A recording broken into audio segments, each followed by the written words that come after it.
انہوں نے پھر جماعت دینی شروع کی، جماعت دینی شروع. پہلے 8-10 دن ایسے گزرے کہ کھانا نہیں کھا رہے، پورا دن گزر گیا نہیں کھا رہے. پریشر پڑا، پھر انہوں نے جماعت دے دی. 15-20 دن گزر گئے تو پوری فضا بن گئی. تو مولانا سعید خان صاحب کو بھی بھیج دیا مولانا الیاس صاحب نے. یہ مولانا سے میں نے بذات خود سنا. تو کہنے لگے، میں گیا تو حضرت جی نے کہا سعید اب آئے ہو، پہلے آتے تو پتہ چلتا جب 24 گھنٹے کا فاقہ ہم نے کاٹا. کہنے لگے مولوی یوسف میں نے اللہ سے مانگا ہوا ہے کہ یا اللہ تبلیغ میں ہر مجاہدہ برداشت کروں گا، بھوک برداشت نہیں روٹی کا مجاہدہ نہ دینا، بھوک برداشت نہیں کرتا. بڑے مزیدار بزرگ تھے. دیکھو بھائی، ایک تو میں روٹی کے بغیر نہیں رہ سکتا، ایک میں بیوی کے بغیر نہیں رہ سکتا.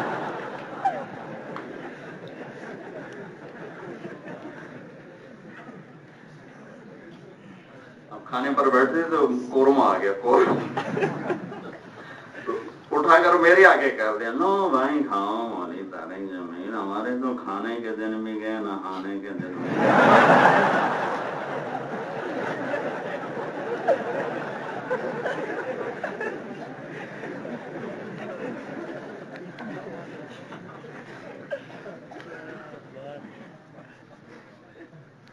تمہاری چھٹی کب ہوتی ہے؟ 1:30 بجے. ایڈی لمبی غلط نہ کرو میرے کو. پتہ نہیں میں آپ کو کیا کہہ رہا تھا. نرمی.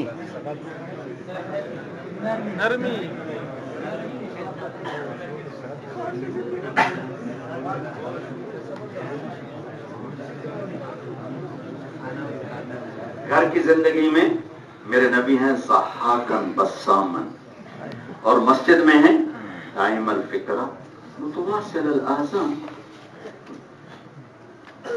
ابھی چند دن پہلے ہمارے عزیز ہیں، ایک بچی مجھے ملی، مولانا ہمارے گھر میں بھی مسجد کا ماحول ہے.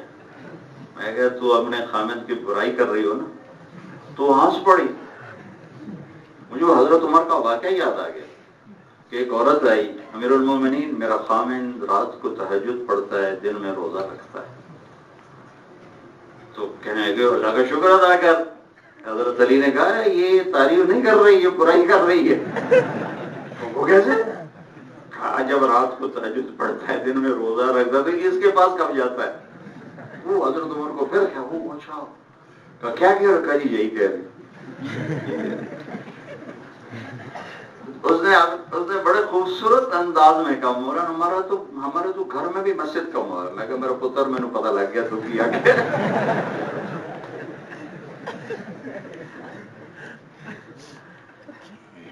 مسجد کے ماحول کا مطلب ہے کہ مسجد والے اعمال ہوں، لیکن گھر کا ماحول سنجیدگی کا نہیں ہوتا، پیار کا ہوتا ہے، محبت کا ہوتا ہے. اب حضرت عائشہ کو لقمے بنا کے کھلا رہے ہیں. حضرت عائشہ کہہ رہے آؤ دوڑ لگائیں. حضرت عائشہ کہہ رہے آؤ دوڑ لگائیں. حضرت عائشہ نے نہیں کہا، میرے نبی نے کہا آؤ دوڑ لگائیں. کوئی پٹھان لگائے گا بیوی کے ساتھ دوڑ؟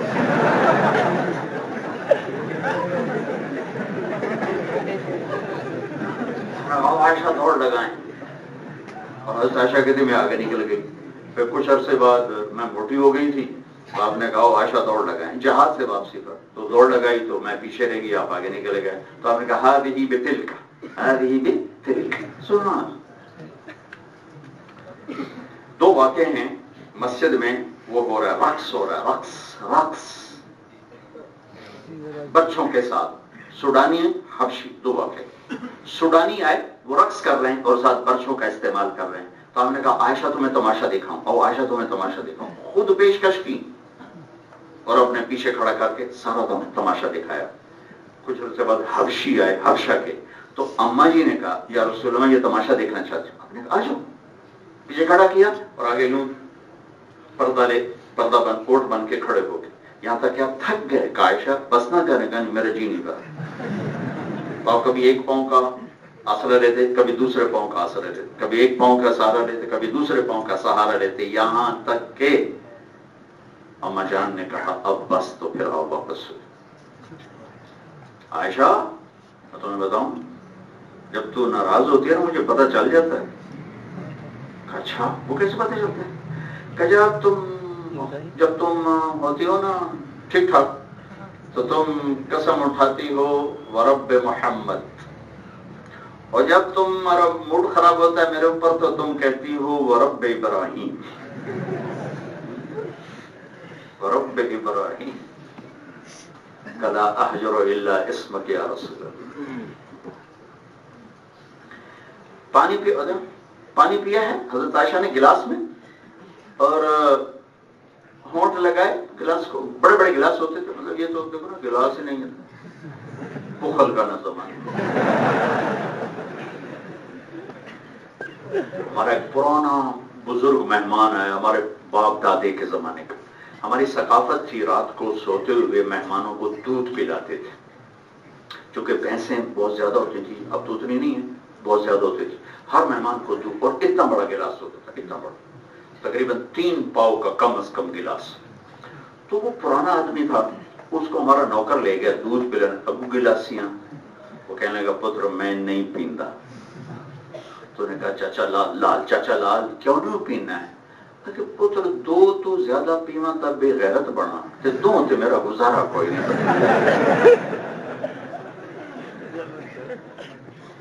تو بڑے بڑے گلاس ہم عائشہ نے یوں پیا،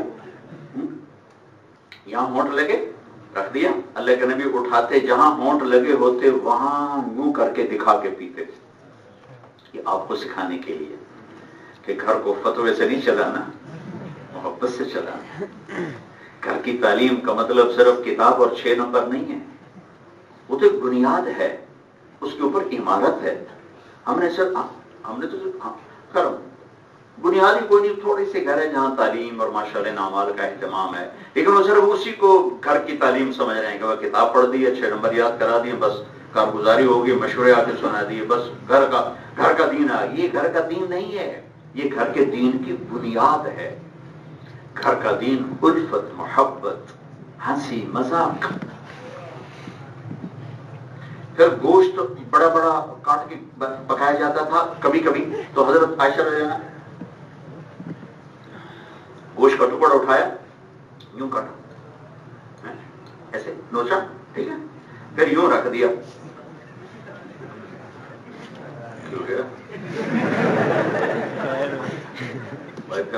تقریر ختم.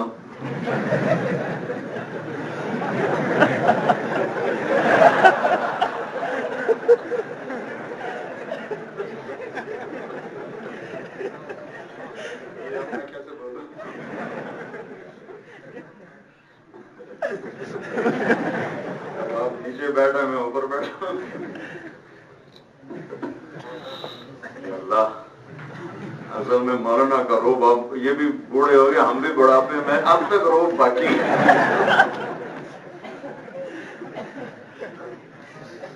یہ چھپر ہوتا تھا نا، یہ چھپر یاد ہے؟ چھپر ہوتا. سامنے مدرسہ تھا، مدرسہ حفظ کا. یہ اب چھپر تو نکل کی بات ہے. میں وہاں بیٹھا ہوا تھا، ہماری ذمہ دارہ جماعت بیٹھی تھی، ذمہ دارہ جماعت. تو اوپر چھت پر کچھ لڑکے مدرسے کے نا کچھ ضرورت کر رہے تھے. تو مولانا تشریف لائے ان کو گھوری ڈالنے کے لیے بیٹھاؤ.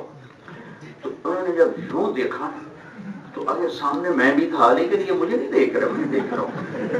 اللہ مجھے یوں لگا کہ جیسے وہ 30 سال پرانا عرصہ طالب علمی کا، میں خوف سے ایسے ہو گیا. استاد جی آ گئے.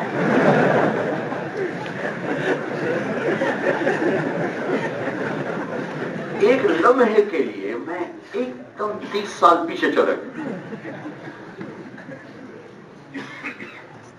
تو عائشہ رضی اللہ عنہا یوں کھایا اور یوں رکھا. تو اللہ کے نبی اٹھاتے، جہاں سے حضرت عائشہ نے نوچا ہوتا تھا وہاں سے کاٹ کاٹ کے دکھاتے تھے. یہ اظہار محبت ہے. گھر کی زندگی کو سمجھایا کہ گھر محبت سے چلتا ہے. حضرت میمونہ رضی اللہ تعالیٰ عنہ کے گھر کی باری ہے، آپ کو پیشاب آیا، آپ باہر اٹھے. حضرت میمونہ کی آنکھ کھلی، بستر خالی. تو ان کو شیطان چکر دے گیا کہ لگتا ہے اللہ کے نبی مجھے چھوڑ کر دوسری بیوی کے پاس چلے گئے. تو غصے میں کنڈی لگا اور واپس آئے، دروازہ بند. آپ نے دستک دی، کہا میمونہ، آپ کی آخری شادی حضرت میمونہ ہلالیہ 7 ہجری. کہا میں تو نہیں کھولتی. آپ نے کہا کیوں؟ کہا مجھے چھوڑ کے میری باری میں دوسری بیوی کے پاس جاتی. کہا اللہ کے بندی انی حاقن، مجھے پیشاب آیا تھا زور کا، میں تو اس لیے گیا تھا. نہیں مجھے خوب پتا ہے آپ گئے کسی اور کے پاس. وہ حضرت عائشہ کا ذہن میں رہتا تھا نا، آپ گئے کسی اور کے پاس. تو کہنے لگے اللہ کی بندی میں اللہ کا رسول ہوں، میں یہ کام کر سکتا ہوں. ایک دم ان کو جھٹکا لگا، یہ تو میرے خامد ہی نہیں رسول بھی ہیں. اب ان کو ڈرتے ڈرتے دروازہ کھولا کہ دیکھو اب کیا ہوگا. تو ہم میں سے کوئی ہوتا تو کیا کرتا. دروازہ کھولا، آپ اندر آئے اور مسکراتے ہوئے جا کے چارپائی پر لیٹ گئے. ایک لفظ نہیں فرمایا، ایک لفظ. حسن حسین کے ساتھ کشتی فرماتے، یوں بن جاتے ان کے سامنے ہاتھ پاؤں ٹیک کر اور آؤ میری کمر پہ چڑھ جاؤ. کمر پہ چڑھا کے کمرے میں چکر لگاتے، پھر کہتے کیف مطیتکما. حسین کو یہاں کھڑا کرتے اور یوں ہاتھ پکڑتے کہتے چڑھو بیٹا، چڑھائی پہ چڑھو، چڑھائی پہ چڑھو، چڑھائی پہ چڑھو. اور یوں ہوتے ہوتے ہوتے ہوتے ہوتے ہوتے ان کو یہاں لاتے. آپ کیا کہتے منہ نیچے کرو. وہ منہ نیچے کرتے تو ان کے ہونٹوں کو چومنا شروع کر دیتے. یہ آپ کے گھر کی زندگی ہے. حضرت حسن کو سامنے بٹھا کر زبان باہر نکالتے. وہ چھوٹے چھوٹے معصوم بچے تھے بھی، تو وہ پکڑنے کی کوشش کرتے تو منہ تو زبان اندر کر لیتے. پھر آپ یوں کرتے، وہ پکڑتے، آپ زبان اندر کر لیتے. یہ بچوں کے ساتھ آپ کی زندگی. ایک دفعہ حسن کو اوپر بٹھایا تھا، انہوں نے پیشاب شروع کر دیا. مجھے یاد نہیں میرے بچے نے پیشاب کیا اور میں نے اس کو بٹھایا رکھا ہو. میں فوراً اس کو پیچھے کیا، فوراً 5 بچے اللہ نے فوراً پیچھے کیا. لیکن حسن نے پیشاب شروع کیا، آپ ہلے بھی نہیں. جب تک وہ پورا پیشاب نہیں کیا آپ کیوں پڑے رہے. جب وہ فارغ ہوئے پیشاب سے تو آپ اٹھے اور آپ جا کر اپنے آپ کو دھو لیا. یہ آپ نے بچوں کے ساتھ زندگی بتائی. فرض نماز میں حسن آ کر کندھے پہ چڑھ کے کمر پہ چڑھ کے بیٹھ گئے اور آپ نے سجدے کو لمبا کر دیا. لوگوں نے سمجھا آپ فوت ہو گئے. قریبی لوگوں نے تھوڑا سا اوپر اٹھ کے دیکھا پہلی صف تو بچہ اوپر بیٹھا ہے. ایک صحابی نے یوں ہاتھ آگے کیا نیچے اتارنے کے لیے تو آپ نے یوں ہاتھ کیا ہٹانے کے لیے کچھ نہ کہو.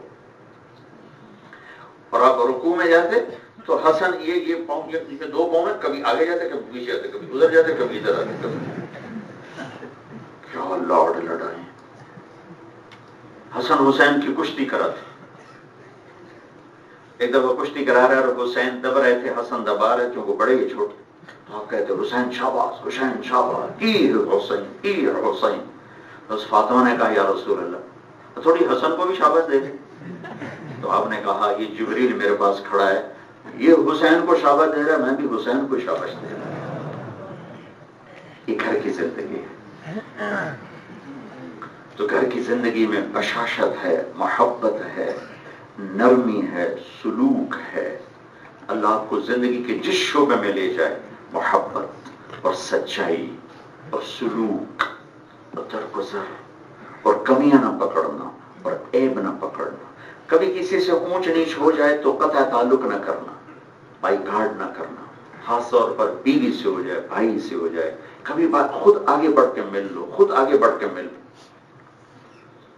کہ جھگڑا ہو جانا فطری چیز ہے، فطری چیز، فطری چیز. لیکن قطع تعلق یہ غیر فطری چیز. بات چیت نہیں کرنی یہ غیر فطری چیز. اگر بچے نافرمان ہیں تو یعقوب علیہ السلام کی قرآن نے جو یعقوب کی ابوت کو بیان کیا ہے کسی کی ابوت کو ایسا بیان نہیں کیا کہ کیسے نافرمان اولاد کے ساتھ گزارا کیا. فصبر صبرا جمیلا، ٹھیک، فصبر جمیل،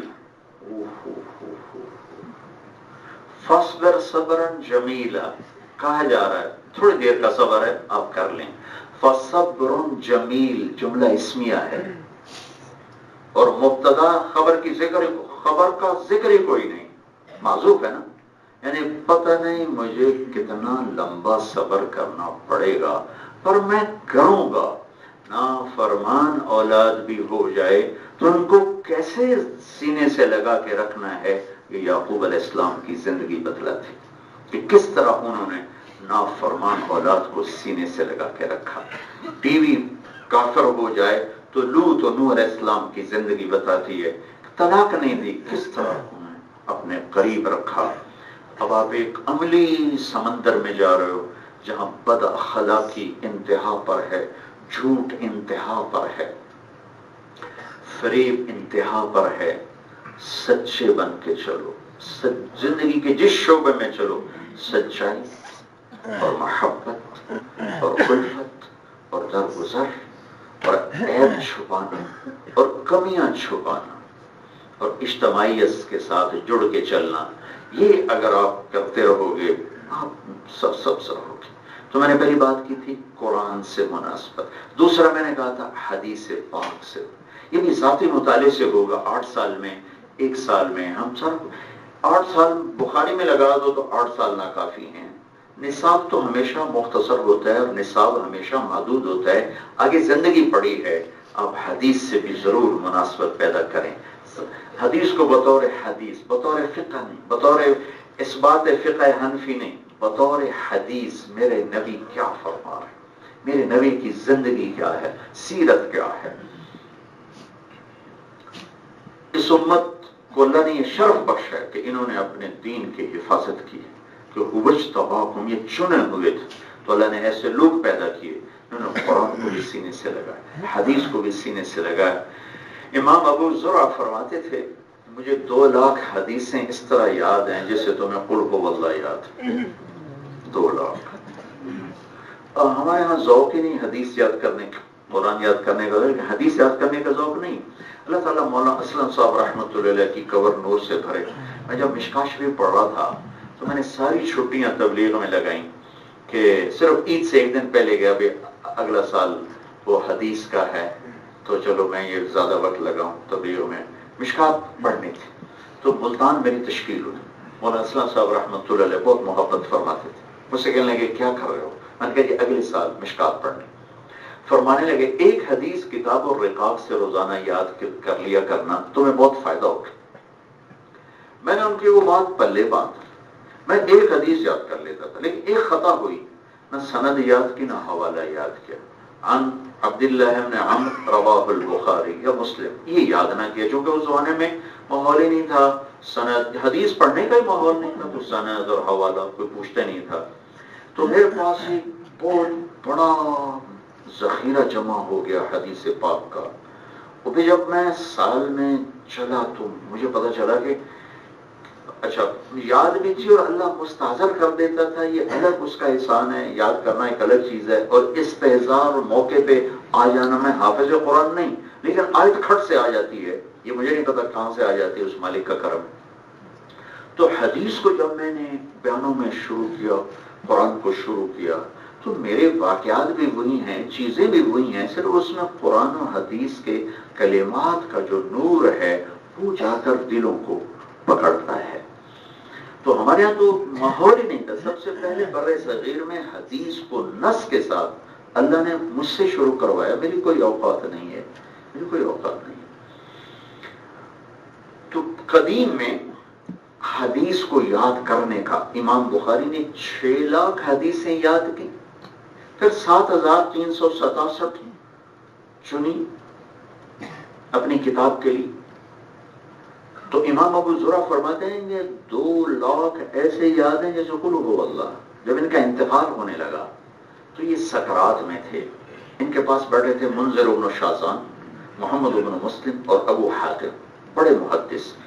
اب وہ فکر میں ہے کہ یہ استاد جی کو کلمہ کیسے یاد دلائیں، تلقین، کو نیم بے ہوشی ہے. تو سبحان اللہ کیا عجیب طریقہ اختیار کیا.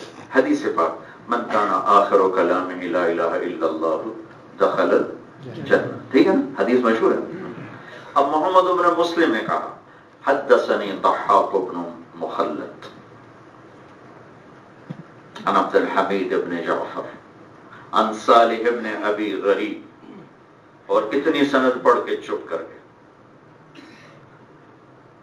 ابو حاتم بولے حدثني بندار عن ابي عاصم عن عبد الحميد بن جعفر عن صالح بن ابي غریب. اور چپ ہو گئے.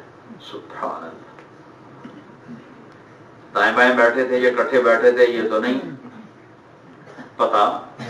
تو سند کان میں گئی، شعور بند ہے، بے ہوشی ہے. لا شعور پہ بے ہوشی نہیں آتی، شعور بے ہوشی. کانوں میں آواز گئی، لا شعور میں تھر تھراہٹ پیدا کی. سکرات اسی طرح ہیں، غشی اسی طرح ہے، اور اس محدث اعظم کی زبان کھلی. یہ ایک واسطہ اوپر ہیں، ایک بندار سے نقل کر رہے ہیں عن ابی عاصم، ایک ضحاک سے نقل کر رہے ہیں عن ابی عاصم. یہ ایک واسطہ اوپر ہیں. انہوں نے اسی غش میں کہا حدثنی ابو عاصم عن عبد الحمید بن جعفر عن صالح بن ابی غریب. پہلے دو تو یہاں رک گئے تھے نا، آگے سنو. عن كثير بن مرة الحضرمي عن معاذ بن جبل رضي الله عنه قال قال رسول الله صلى الله عليه وسلم من كان آخر كلامه لا إله إلا الله دخل الجنة او قال حرمه الله على النار. اور جان نکل گئی.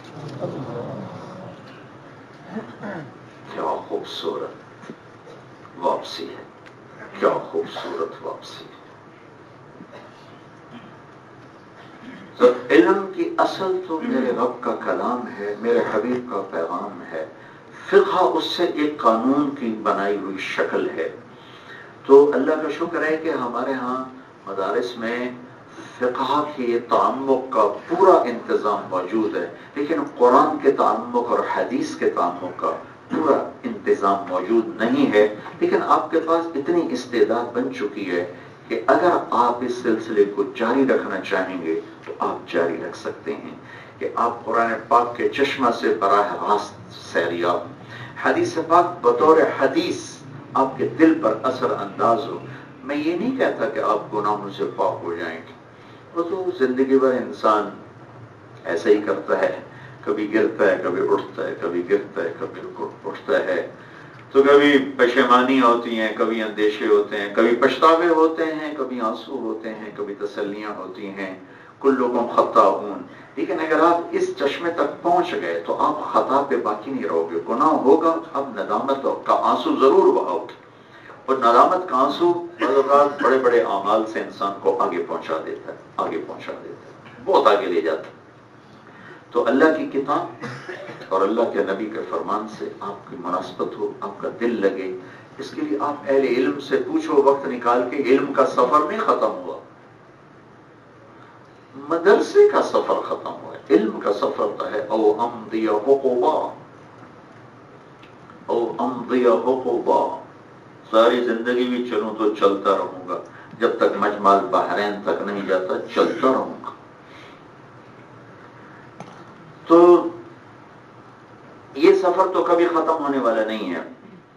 آخر میں اس سفر سے بات ہے. سورہ کہف میں 3 سفر ہیں، سورہ کہف میں 3 سفر ہیں. ایک تزکیے کا سفر ہے، ایک علم کا سفر ہے، اور ایک دعوت کا سفر ہے. دعوت کا سفر ہے. اصحاب الکہف کا سفر تزکیے کا ہے. اذ ابى الفتية الى الكهف فقالوا ربنا رب السماوات والارض. تزکیے کا سفر ختم ہو گیا، فابوا الى الكهف. کہف پہ جا کے ان تینوں کی کوئی انتہا نہیں. تزکیے کی کیا انتہا ہے؟ موت تک لگے رہو. علم کی کیا انتہا ہے؟ موت تک لگے رہو. تبلیغ کی کیا انتہا ہے؟ موت تک لگے رہو. لیکن تعبیر کا فرق آپ قرآن پاک سے دیکھو کہ تزکیے کا سفر غار پہ ختم ہو گیا. اردو میں بھی دعویٰ کرتے ہیں اور ترکی میں بھی دعویٰ کرتے ہیں. میں نے دونوں دیکھے. ترکی والا دیکھنے کے بعد مجھے میرا ظن غالب بلکہ یقین کی حد تک کہ اردن والا ٹھیک نہیں، ترکی والا ٹھیک ہے. یہ جی جی جی جی جی. تو وہم فی فجوۃ منہ، یہ سارا کچھ وہاں فٹ آتا ہے، وہاں نہیں فٹ آتا۔ ترسوس ایک شہر ہے ترکی کا، وہاں سے پہاڑوں میں وہ غار ہے جہاں ہم نے پناہ لی تھی، اور اردن تو عیسیٰ علیہ السلام کا علاقہ ہے، وہاں تو عیسائیت کا مرکز تھا، یہ تو اس علاقے کی بات۔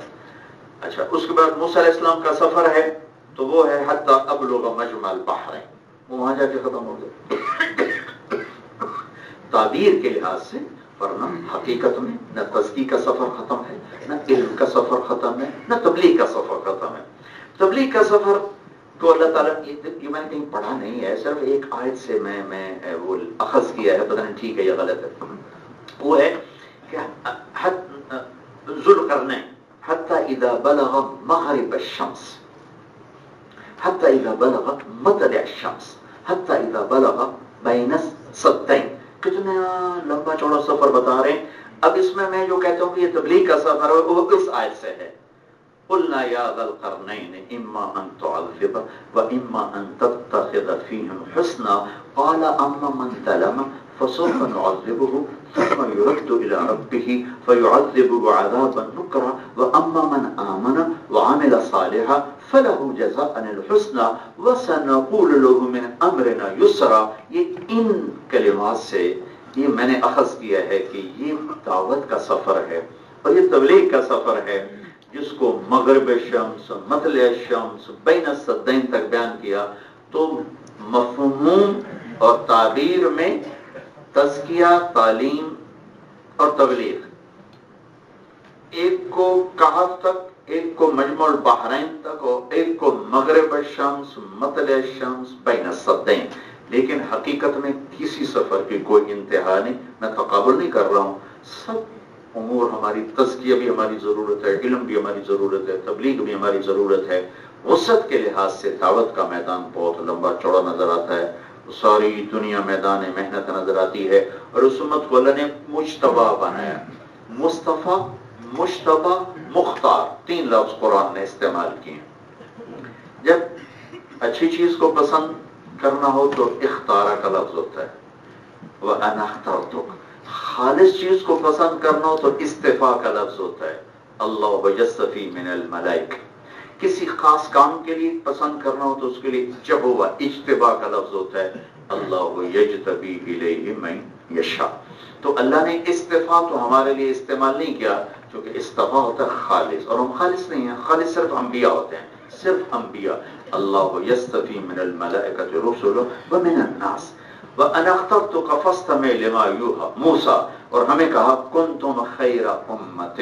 تو اس میں ہم آگے اچھا، وَكَذَلِكَ يَجْتَبِيكَ رَبُّكَ یوسف علیہ السلام، ثُمَّ اجْتَبَاهُ رَبُّهُ فَتَابَ عَلَيْهِ وَهَدَىٰ آدم علیہ السلام، فَاجْتَبَاهُ رَبُّهُ فَجَعَلَهُ مِنَ الصَّالِحِينَ یونس علیہ السلام، اجْتَبَاهُ وَهَدَاهُ إِلَىٰ صِرَاطٍ مُسْتَقِيمٍ ابراہیم علیہ السلام، اجتبیناہم وہدیناہم تمام انبیاء علیہ السلام۔ جب ہوا کسی خاص کام کے لیے چننے کو جب ہوا کہتے، تو اللہ نے یہ لفظ ہمیں کہا وَاجْتَبَاكُمْ خَيْرَ أُمَّةٍ اخترتک، اور اجتبیناہم وَاجْتَبَاكُمْ، ہم نے تمہیں چنا۔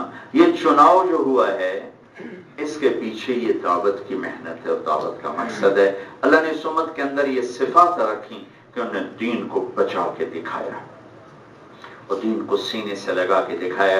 موسیٰ علیہ السلام کی قوم پہنچی جب پانی پر اور پیچھے فرعون آگے پانی، تو قال اصحاب موسیٰ، یہ اصحاب کا لفظ طنز ہے یہاں، کہ اتنے نکمے تھے کہ نبی کی صحبت کے باوجود ایمان نہیں بن سکا، کہنے لگے اِنَّا لَمُدْرَكُونَ۔ ترجمہ اس کا جو بھی ہے، زبان حال یہ کہہ رہے موسیٰ مروا کے چھوڑا نا، ہمیں تو پہلے پتا تو مروا کے چھوڑے گا، مروا کے چھوڑا نہ، انہیں موسیٰ کی خبر نہ ہارون کی فکر، اپنی پڑ گئی، وہ پتا تھا تو ہمیں مروائے گا، وہی ہوا نا، مروا کے چھوڑا۔ اوذینا من قبل ان تأتینا ومن بعد ما جئتنا، یہ بنو اسرائیل، هذا ما وعد الرحمن وصدق المرسلون وما زادهم الا ایمانا وتسلیما، یہ مجتبی امت ہے۔ اور یہاں انا لمدرکون، اور وہاں کہہ رہے ہیں لا تحزن ان اللہ معنا، اگر صدیق کو اپنا ڈر ہوتا نا تو قرآن کہتا لا تخف ان اللہ معانا. خوف اپنی کیفیت کا نام ہے، حزن اللہ کے نبی کے لیے کیفیت کا نام ہے. تو قرآن نے صدیق کا سینہ بتایا کہ اپنی کوئی فکر نہیں تھی، اپنے نبی کا غم تھا. تو اللہ نے کہا لا تحزن لا تحزن، اپنے نبی کا غم نہ کر، اللہ تم دونوں کے ساتھ ہے. ٹھیک ہے. اور وہ انا لمدرکون، اور یہ لا تحزن، اور وہ اوذینا من قبل ان تاتینا من بعد ما جئتنا، اور یہ امت هذا ما وعد الرحمن وصدق، هذا ما وعدنا الله ورسوله وصدق الله ورسوله وما زادهم الا ایمانا وتسلیما. اور وہ امت اجعل لنا الہا کما لهم آلہہ، ابھی پاؤں گیلے ہیں اور کہنے لگے ایو جے خدا سامنے بھی لے دے اصل کریے پوجا شوجا لوگ پھٹے منہ توڑ انکم قوم تجہلون. اور آگے نبی پیچھے نبی، اور کہنے لگے ایسا خدا لے دے، اور میرے نبی چلے گئے فوت ہو گئے. صدیق آئے، ماتھا چوما، باہر نکلے. عمر تلوار لے کر کھڑے، جو کہے گا فوت ہو گیا قتل کروں گا. دو آدمی جن کو کہا گیا لولا هو لما عبد اللہ، ایک ابو بکر اور ایک احمد بن حنبل.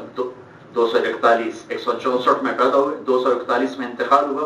تقریباً 250 سال کے بعد احمد بن حنبل کو کہا گیا لولا احمد لما عبد اللہ، اور پہلی صدی میں لولا ابو بکر لما عبد اللہ. جب آپ نے کہا نا ابو بکر سے کہو نماز پڑھائے، پیر کے دن جمعرات کو، جمعہ کی رات اٹھے غش آ گیا، نماز ہو گئی جی نہیں، پھر اٹھے غش آ گیا، نماز ہو گئی جی نہیں، پھر اٹھے پھر غش آ گیا، نماز ہو گئی کہ جی نہیں. کہ اچھا ابو بکر سے کہو نماز پڑھائے. صحابہ اس تعین کو عام سمجھے کوئی پڑھا دے. ابو بکر پیچھے تھے، عمر پہلی صف میں، انہوں نے عمر کو آگے کر دیا. حضرت عمر نے کہا اللہ اکبر. میرے نبی کے کان میں آواز پڑے گا اخروا عمر وقدموا ابا بکر ابا اللہ الا ان یکون ابا بکر. عمر کو پیچھے کرو، ابو بکر کو آگے کرو، میرے اللہ کا فرمان ہے میرے مصلی پر صدیق کے سوا اور کوئی کھڑا نہیں ہو سکتا. کہ آگے امت کو سنبھالنا تھا نا. عمر بیٹھو، نہیں بیٹھتا. ممبر پر آئے ایھا الناس اجعل لنا الہا کما لهم آلہہ. ٹھیک ہے. ایھا الناس، اور دو نبی موجود ہیں، یہاں نبی جا چکے ہیں. ایھا الناس من کان یعبد محمدا فإن محمدا قد مات. ومن كان يعبد الله فإن الله حي لا يموت ما محمد إلا رسول قد خلت من قبله الرسل أفإن مات أو قتل انقلبتم على أعقابكم وإنك ميت وإنهم ميتون. دو آیات پڑھی حضرت عمر کہنے لگے میں یوں سمجھے یہ قرآن اب اترا ہے. میرے ٹانگوں سے جان نکل گئی، مجھے پتہ چل گیا آپ چلے گا. زمین پر گر کے وجتباکم، چنا، وجتباکم، چنا ہے ہم نے، چنا.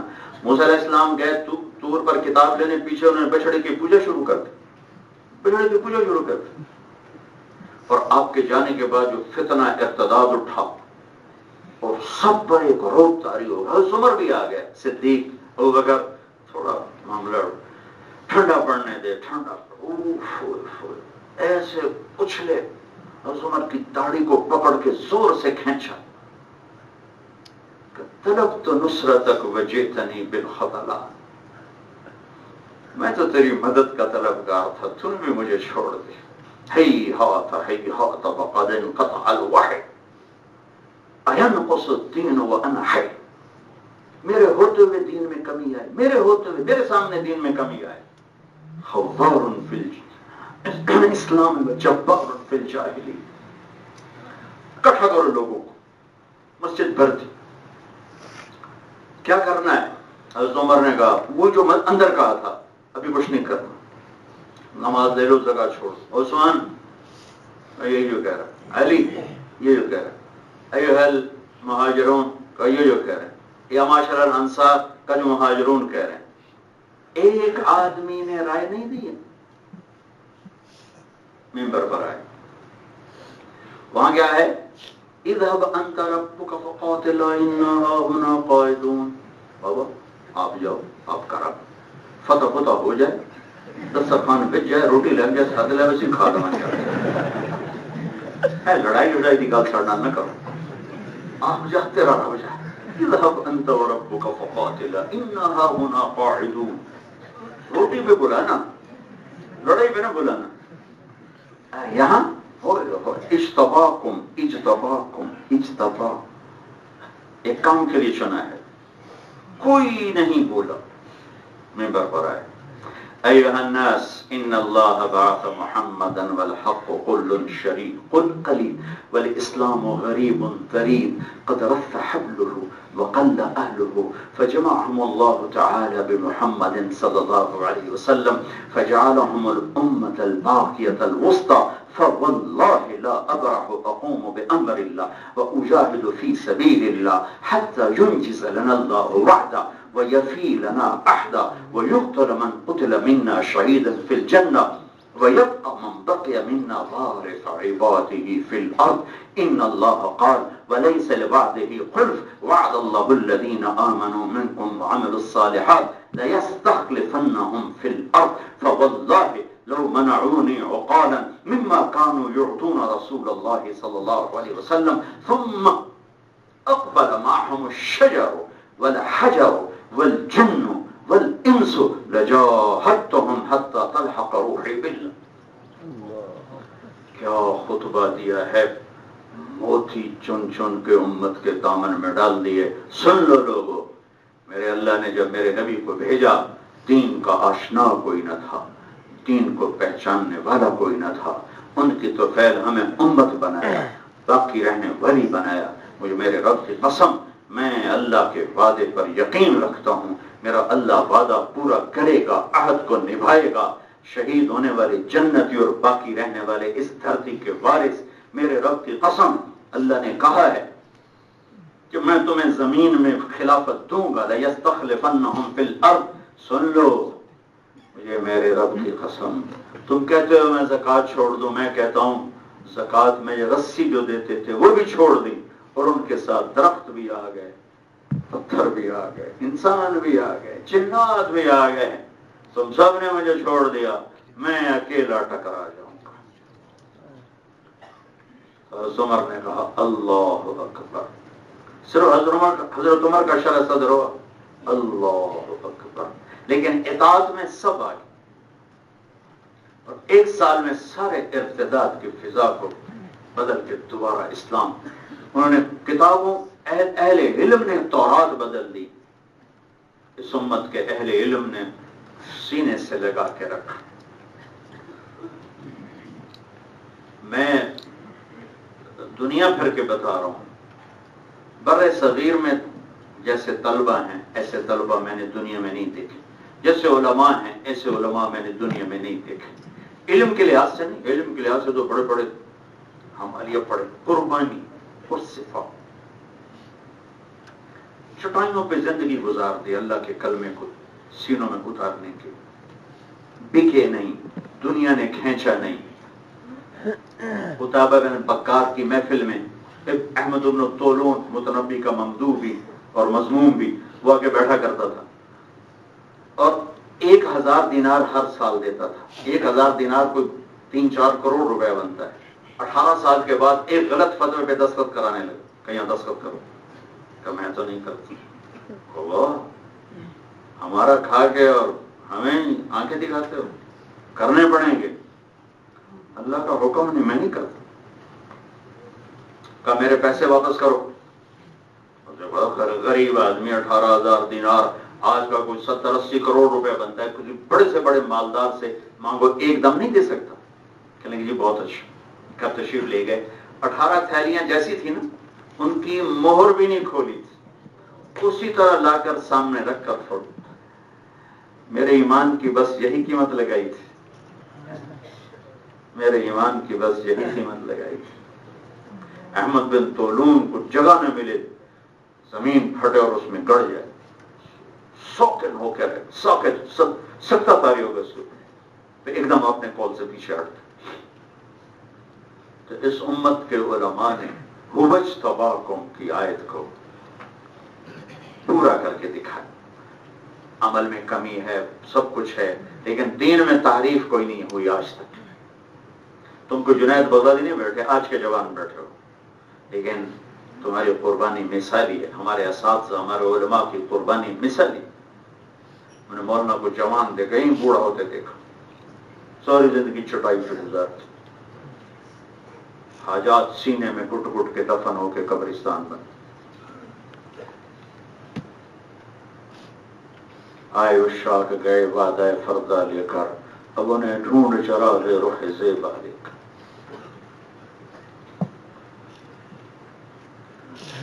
تو اللہ نے بہت کرم کیا، پھر یہ تبلیغ کی ہمیں نسبت دی، اور ہمیں ایسے اساتذہ ملے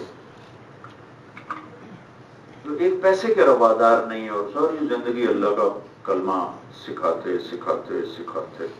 فمنهم من قضى نحبه ومنهم من ينتظر وما بدلوا تبديلا۔ تو چلے بھی جاؤ تو اپنے استادوں سے تعلق باقی رکھ لو، ان کے لیے دعا کرنا، ان سے محبت کرنا،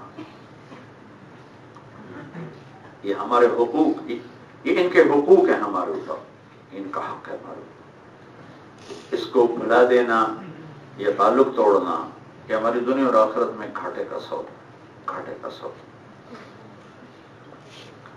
تو میں نے آپ بچوں کا بہت وقت لے لیا، جو میں تو سوچ بھی نہیں سکتا تھا کہ میں یہاں بلایا جاؤں گا، بٹھایا جاؤں گا۔ بس میں اپنے استادوں کا شکر گزار ہوں، مجھے یہ موقع ملا، تو مجھے آپ سے بات کرنے کا موقع ملا۔ اللہ تعالیٰ آپ کو ہدایت کا ذریعہ بنائے، اور عالم کی ہدایت کا ذریعہ بنائے۔ مثبت بن کے مثبت سوچنا، منفی نہ سوچنا، نفرت نہ کرنا کسی سے، بغض نہ رکھنا کسی سے، کبھی کسی مذہبی فرقے، اسلامی فرقے کو محاذ محنت نہ بنانا۔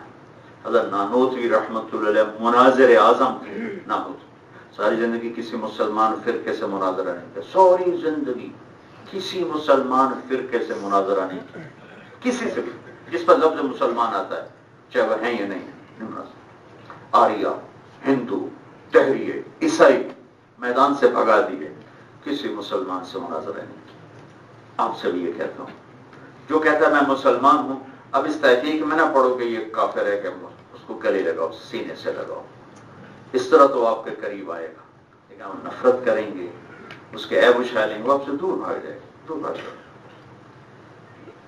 محبت سے آپ لوگوں کو خرید سکتے، لوگوں کی دعائیں لے سکتے۔ تو بھائی یہ میری چند گزارشات ہیں، رائمنڈ سے تعلق باقی رکھو، آتے جاتے رہو، آتے جاتے رہو۔ یہ ہمارا کاف ہے، فابو الی الکہف ینشر لکم ربکم من رحمتہ ویہیئ لکم من امرکم مرفقا، یہ ہمارا کہف ہے۔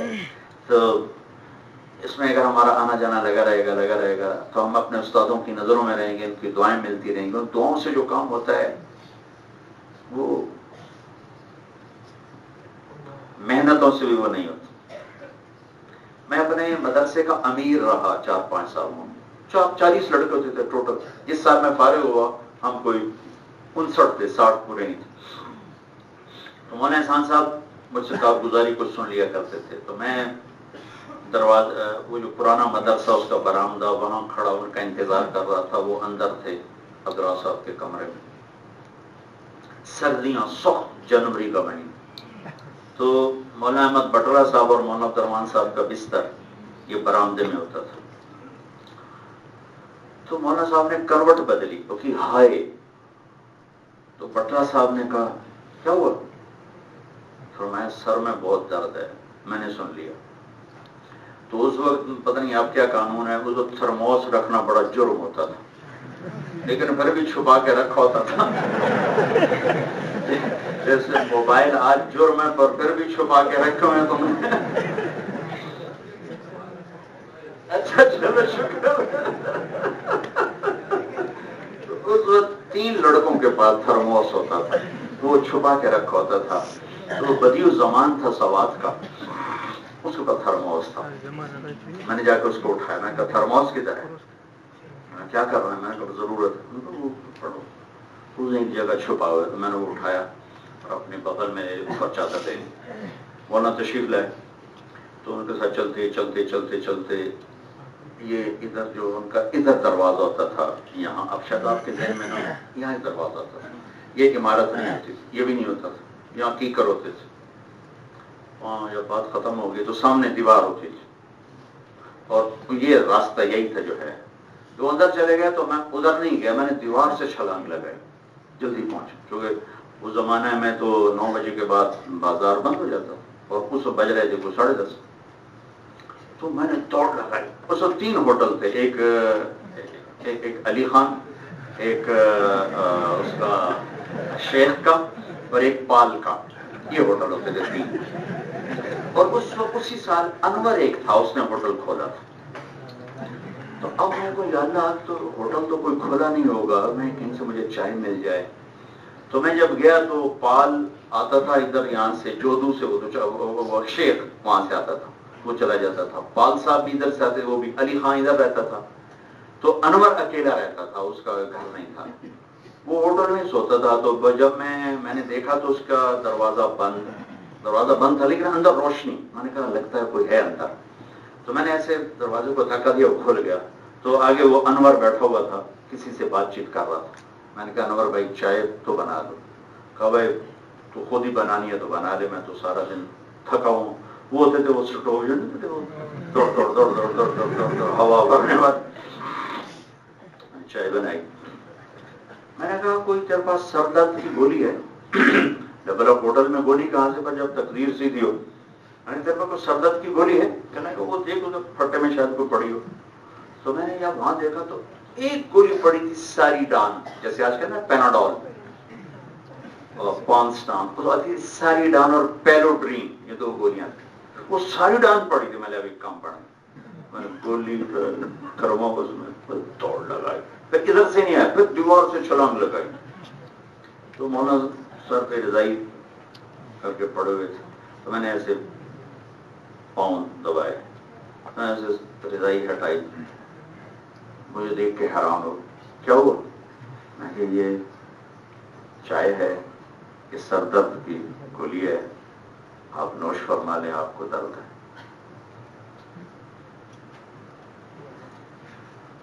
پتہ نہیں اس وقت کیا دعا نکلی مولانا کے منہ سے. میں تو سمجھتا ہوں میرا اسی دعا سے ہی بنا ہے جو بھی کام بنا ہے. کیونکہ جو دعا لی جاتی ہے نا وہ کبھی خطا نہیں جاتی. جو تو میرے لیے خاص دعا کرو یہ نہیں ہوتی، وہ جو نکلتی ہے نا وہ خاص ہوتی. 1990 میں 2 بوڑھی عورتیں حج میں راستہ بھول گئیں مدینے میں. میں نے انہیں 2 دفعہ راستے پہ ڈالا، دونوں دفعہ بھول گئی اور آگے میرے گھر کے آگے سامنے بیٹھ گئی. تو میں ان کو پھر گھر لے گیا، کھانا کھلایا. پھر ایک دوست تھا مدینے کا عرب، اس کو بلایا، اس کی گاڑی لی، ان کا جا کے گھر ڈھونڈا، پھر واپس آیا. میری بیوی ساتھ تھی، میں کھانا وانا کھلا دیا تھا. میں نے کہا ماں جی اٹھو، ہمارے علاقے کا ہماری بولی تھی. میں نے کہا ماں جی اٹھو ہوئے توڑا گھر وے کھائے دونوں چھاڈا وہاں. تو اٹھ کے کہنے وے پترا تینوں رب سونے دیا زیارتاں کرائی رکھے. تو میں نے اپنی بیگم سے کہا کہ یہ دعا قبول ہو گئی ہے.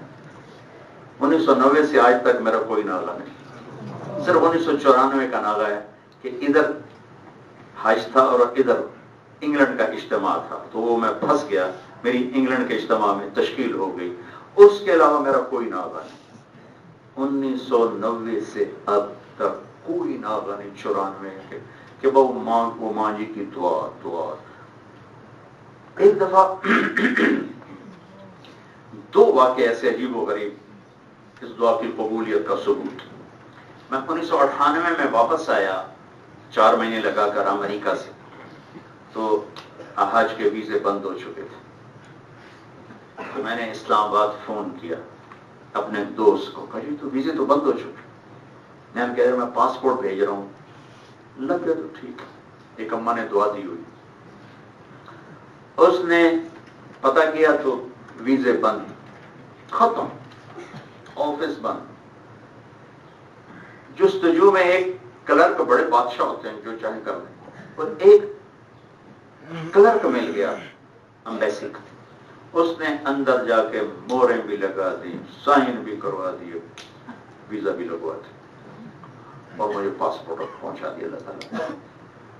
اور ایک دفعہ ادھر سے ویزا نہیں ملا سعودی ایمبیسی سے, حکومت والی اسکیم بھی رد ہو گئی اور میں بیٹھ گیا. میں نے کہا اب کیسے ہوگا. تو کسی کو پتا چلا وزارت حج میں کہ میں حج پہ نہیں جا رہا ہوں, کہ میرا کوئی سلسلہ نہیں بنا, تو وہاں سے اسپیشل میرے لیے خصوصی اجازت نامہ حج کا آیا. میں کہ لگا ماں جی کی دعا ہے. میں طواف کر رہا تھا تو جواد وسیم ملتزم حجر اسود پر بیٹھا طواف کر کے دعا مانگ رہا تھا. میری نظر پڑی تو میں کھڑا ہو گیا تاکہ ملاقات ہو جائے. میں آگے چلا گیا تو ہاتھوں سے نکل جائے گی. تو وہ ایسے کرتے کرتے اس نے یوں دیکھا تو آگے میں تھا, تو اس نے دعا چھوڑی اور بھاگا میرے پاس آ کر ملا.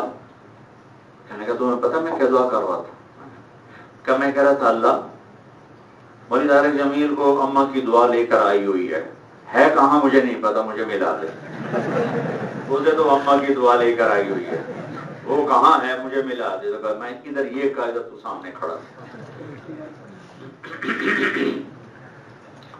دعاؤں سے بہت خوش بنتا.